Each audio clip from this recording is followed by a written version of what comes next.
families actually live there, but they do, and you won't believe what they have to put up with.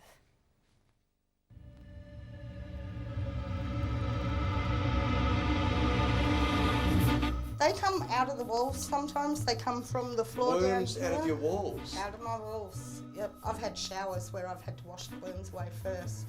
Max, how would you describe the way you're living here? Slum City. Melbourne, 1956. We were so proud. Hundreds of athletes there dancing, singing. And the centrepiece of the Olympics was the Athletes' Village. Back then, the housing was state of the art. Now it's simply in a state of disgraceful disrepair. Edith, how would you describe the way you're living? Disgusting. So when you complain to the Office of Housing, what happens? Well, nothing. So mother of four Edith Smith and Maxine Matthews, along with dozens of other public housing tenants in the Olympic Village, have decided Enough is enough. no private landlord would get away with this, but governments do because public housing tenants are scared to complain in case they get kicked out. The landlord here is the Victorian Office of Housing. Since the 56 Melbourne Olympics, there have been 13 Olympic Games, and all successive governments have done in a place like this is pass the baton. Look, it breaks your heart. It really does. So it breaks your heart. Lawyer Scott Ashley is representing the tenants. He's Olympic Games, and all successive governments have done in a place like this is pass the baton. Look, it breaks your heart. It really does. So it breaks your heart. Lawyer Scott Ashley is representing the tenants. He says, well, they have an obligation to maintain these premises in good order and repair. And they're not. And they're not. With the power, I've been waiting on an inspector because lights upstairs, you turn them on and they might not come on for 10 minutes or they might not come on for 20 minutes. If you come into this bedroom, you can see that after 2 years they finally repaired a wall that had collapsed in. 6 months I've been onto them about doing the window. That's been broken for 6 months. Show me the next horror. Okay, this way. Ooh. Our kitchen cupboards, they're all hanging off, as you can see. We've got mould, rust on the fridge. We have power points that give us electric shocks. That You is have another- power points that give you electric shocks. We do, yes. I'm very careful and make sure the kids don't touch any of them. Have you reported that? We have reported it a couple of times. there's no promised carpets, there's rotting floorboards, rotting skirting boards, worms, electric shocks, holes, broken windows, broken tiles, and over at Max's, We have a lot of possums and bats and pigeons.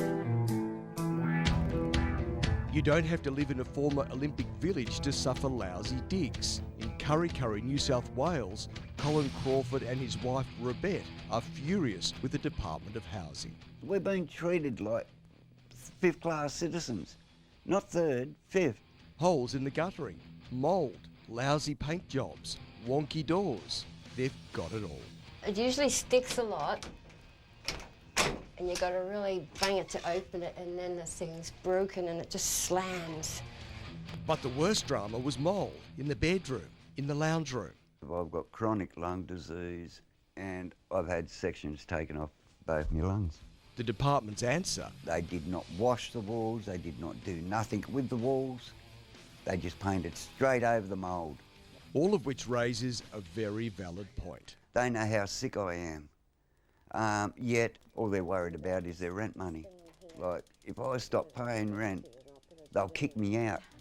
Back in Victoria, Max is thankful for small mercies. Now, Max, when the Office of Housing found out we were coming out, something happened. What was it? They gave me a new letterbox. You got a new letterbox. Yes, just before you guys come out. Wonders will never cease. I know. I'll ask the Minister if she'll come and live here for a week or even one night. I'd be happy to have her, What just to will prove. the answer be? I don't think she would. Nor do I. We will take part in these Olympic Games in the true spirit of sportsmanship. These houses are so run down that these breaches is interfering with their quiet enjoyment. So I mean, you're heading towards compensation when you get into that territory. So I'm fighting him all the way. Can't imagine the minister showering with those worms, can you? Maxine and Edith's battle against the Office of Housing will head back to court later this month, and we'll let you know how they get on there. Well, jumping castles are the main event. Distraction, why drivers keep texting behind the wheel. Crazy councils, now they're making residents pay for a footpath they don't even want. And get set for the mid-year sales where you can save a bundle. First, a major announcement on our power bills today with an inquiry into the way millions of Australians are being charged for their electricity. This follows a growing protest over the so-called smart meters, a device that has some people fearing for their safety. 1, 2, 3, 4, smart meters, this is war. On smart meters, it seems, the rage is now electric. 5, 6, 7, 8, watch as we retaliate. The installers are arriving. Stop him, stop him, stop him. The lockdown is building. And alarm bells are ringing as radiation fears loom. A loud voice. Stop! A deep throat. Is this the new solar insulation scheme? Worse. And the smart meter fury is set to explode.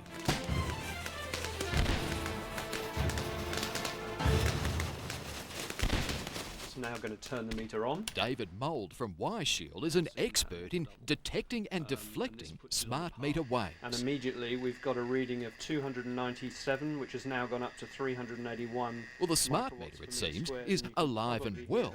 The homeowner, Peggy Beltsios, not so much. So you've got a buzzing inside your head. Yes. What does it sound like? Make the noise.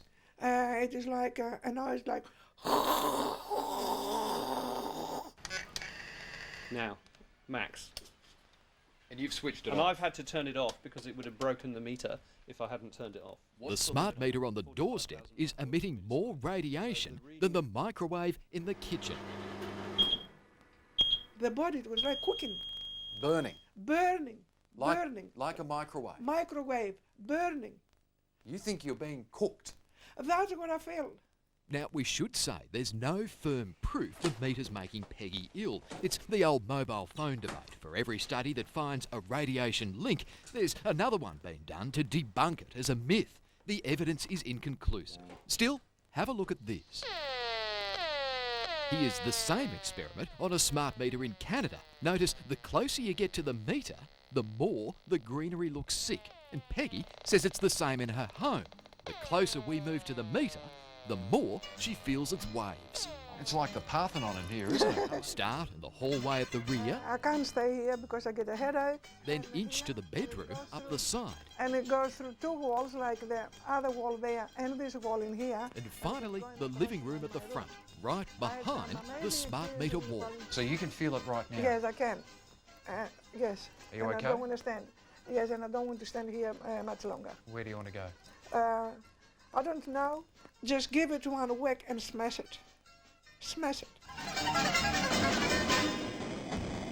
1, 2, 3, 4, smart meters out the door. At Horsham in Victoria, smart meter angst looms like a cloud. 5, 6, 7, 8, off my land and out the gate. Watch it, watch it, watch it, stop him, stop him, stop him. And over in California, they're blocking suburban streets to keep the meter men out. Get out of West Marin right now. The other day, we met Wendy McClellan, who's leading a meter box lockdown. We lock it up, put the padlock on, put the sign up. Well, a week on, and one woman's electricity outrage is now spreading like lightning. At Horsham, Di, the Nutrimetics dealer, is giving her meter box a makeover. When you're dealing makeup in their homes? Well, when you're dealing makeup, it's like the hairdresser. You hear it all. And I've got to be honest, it gets to me when people say that they're frightened.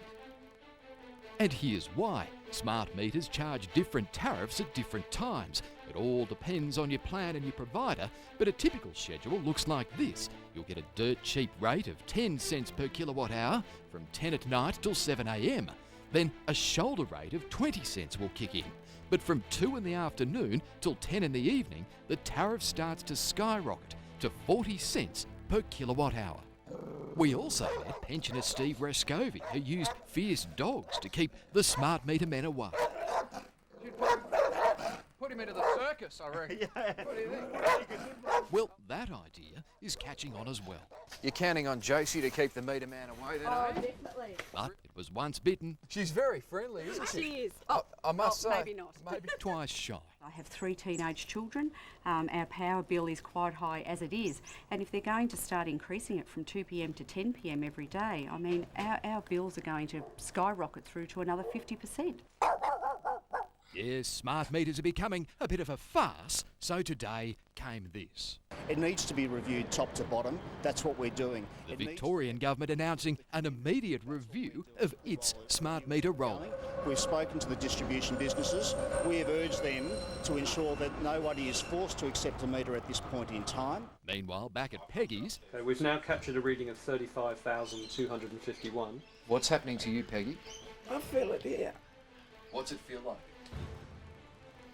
It's going like to burst my head out.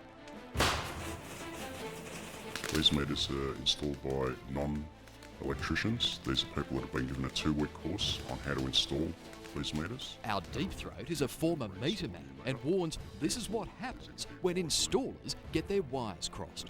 Personally, I didn't feel it was a safe installation on some of them. Might be better for you to go inside, Peggy, perhaps? I'm going to break it. If they don't take it, I'm going to break it. I just can't break it.